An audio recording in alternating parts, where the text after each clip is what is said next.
નમસ્કાર મિત્રો, જો તમારે 2026માં સીસી કોન્સ્ટેબલ કે તલાટીની પરીક્ષા ક્રેક કરવી હોય તો આ ટોપિક આવડવો ખૂબ જરૂરી છે.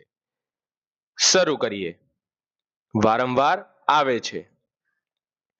નરસિંહ મહેતા, જન્મ બધાને ખબર છે, તળાજા, ભાવનગર. પત્નીનું નામ છે માણેકબાઈ, યાદ રાખજો, પૂછાઈ શકે છે.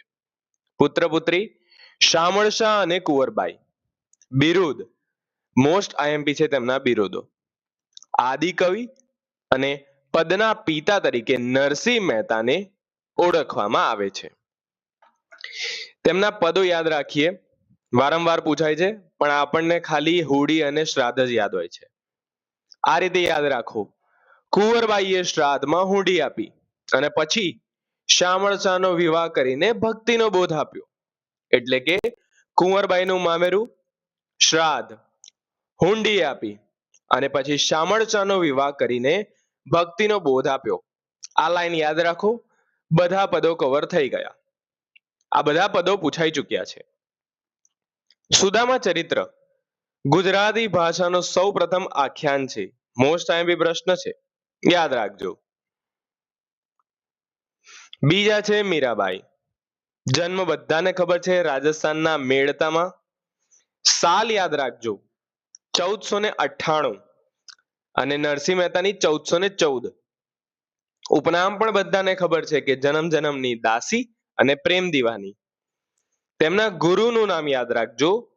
મીરાબાઈના ગુરુનું નામ હતું રૈદાસ અને દાદા હતા રાઠોડ રતનસિંહ. સાહિત્ય સર્જનમાં છે ને મીરાબાઈએ 544 મારવાડી ગુજરાતી પંક્તિ બનાવી છે. પણ આપણે પરીક્ષા લક્ષી કરીએ છીએ તો આ જે 4 પંક્તિ છે એમાંથી વારંવાર પૂછવામાં આવે છે. જોઈ લઈએ કયું છે. પહેલું છે મેરે તો ગિરધર ગોપાલ દૂસરો ન કોઈ. બીજું છે રામ રમકડું જડિયું રે. ત્રીજું છે હારી તું હરો જન કી ભેર. અને ચોથી છે રાણાજી જહર દિયા મેં જાણું. આ 4 પંક્તિ યાદ રાખજો, આમાંથી પૂછાય છે. ત્રીજા છે ભાલણ. ભાલણ પરથી તેમનો જન્મ યાદ રહી જાય, ભાલણ, પાટણ. પૂરું નામ પૂછાઈ શકે પરીક્ષામાં. પૂરું નામ છે પુરુષોત્તમ દાસ તરવાડી. બિરુદ, બિરુદ શું આપવામાં આવ્યું હતું? તેમને બિરુદ આપવામાં આવ્યું હતું આખ્યાનના પિતા અને વાત્સલ્ય ભક્તિના કવિ. યાદ રાખજો, આખ્યાનના પિતા તરીકે ભાલણ ઓળખાય છે. આજની તારીખમાં પણ બધાને તકલીફ પડે છે. સાહિત્ય સર્જનમાં સીધી સિમ્પલ લાઈન છે, યાદ રાખજો, માર્ક્સ લઈ જશો. ભાલણે કાદવ ઉડાયો 10મા નળ ઉપર. કાદવ એટલે કાદંબરી, 10મા એટલે દશમસ્કંધ અને નળ ઉપર એટલે નળાખ્યાન. અને પ્રથમ આખ્યાન કોઈ પૂછે કયું હતું તો તે છે શિવ ભીલડી સંવાદ. અખો, જેતલપુર, અમદાવાદ. મૂળ નામ એકવાર પરીક્ષામાં પૂછાઈ ચૂક્યું છે, જે છે અક્ષયદાસ સોની. ઉપનામ છે હસ્તો ફિલસુફ, જ્ઞાનનો વડલો, વેદાંતી કવિ અને છપ્પાકાર. 4 યાદ રાખજો. વેદાંતી કવિ, જ્ઞાનનો વડલો, 4 યાદ રાખજો.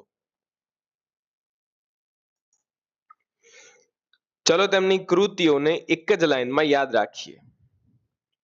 અખાની કૃતિ છે અનુભવ ગુરુ શિષ્યનો અને આખી ગીતા કૈવલ્યની. એટલે કે અનુભવ બિંદુ, અખે ગીતા, ગુરુ શિષ્ય સંવાદ અને કૈવલ્ય ગીતા. અનુભવ એટલે અનુભવ બિંદુ, અખે ગીતા તો છે જ, કૈવલ્ય એટલે કૈવલ્ય ગીતા અને ગુરુ શિષ્ય એટલે ગુરુ શિષ્ય સંવાદ. સિમ્પલ, યાદ રહી ગયું. તેમનું પુસ્તક છે અખો એક અધ્યયન અને અખાના છપ્પામાં ચોપાઈ છંદનો વિશેષ ઉલ્લેખ જોવા મળે છે. યાદ રાખજો, નાનો પ્રશ્ન છે પણ ધ્યાન ન આપો તો માર્ક્સ ખેંચી શકે છે. પ્રેમાનંદ. પ્રેમાનંદનો જન્મ થયો વડોદરામાં. આમની ઓળખ હતી માણભટ્ટ, ગાગરિયા ભટ્ટ, મહાકવિ અને આખ્યાન શિરોમણી. અગત્યનું છે, જન્મ તો બધાને ખબર છે, તેમની ઓળખ યાદ રાખજો. સાહિત્ય સર્જનમાં છે ને, બધા બહુ સાહિત્ય સર્જન છે તેમના, પણ અગત્યના અહીંયા છે. ઓખા, લક્ષ્મણ અને સુદામા દસમા નળ પર ગયા. દસમા પરથી ખબર છે દશમસ્કંદ, નળ પરથી ખબર છે કે નળાખ્યાન. તો રહ્યા આગળના ત્રણ: ઓખા હરણ, લક્ષ્મણા હરણ અને સુદામા ચરિત્ર. પંક્તિ તેમની આઈ નથી પણ આઈ શકે છે, બહુ ફેમસ છે. ગોળ વિના મોરો કંસાર, મા વિના સુરો સંસાર. આ પંક્તિ છે પ્રેમાનંદની. શામળ. શામળનો જન્મ થયો હતો ગોમતીપુર, અમદાવાદ, અને બિરુદ મળ્યું છે શામળને પદ્ય વાર્તાના પિતા. શું બિરુદ મળ્યું છે? પદ્ય વાર્તાના પિતા.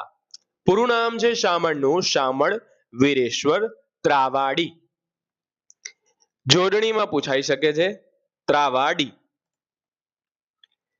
તેમની પદ્ય વાર્તાઓ જોઈ લઈએ. પદ્માવતી વેતાલ સાથે સિંહાસન પર બેઠી. દ્રૌપદીનું વસ્ત્રાહરણ જોઈ નંદે સુડા બહોત્રી વાર્તા કહી. પદ્માવતી વેતાલ 25 સિંહાસન પર બેઠી એટલે કે સિંહાસન 32. દ્રૌપદીનું વસ્ત્રાહરણ એટલે એ જ છે. અને નંદ 32 અને સુડા 72. આટલા યાદ રાખી લો. આમાંથી પૂછાય છે. જો નીચેની તમે આ વાર્તાને યાદ રાખશો તો સરળતા રહેશે.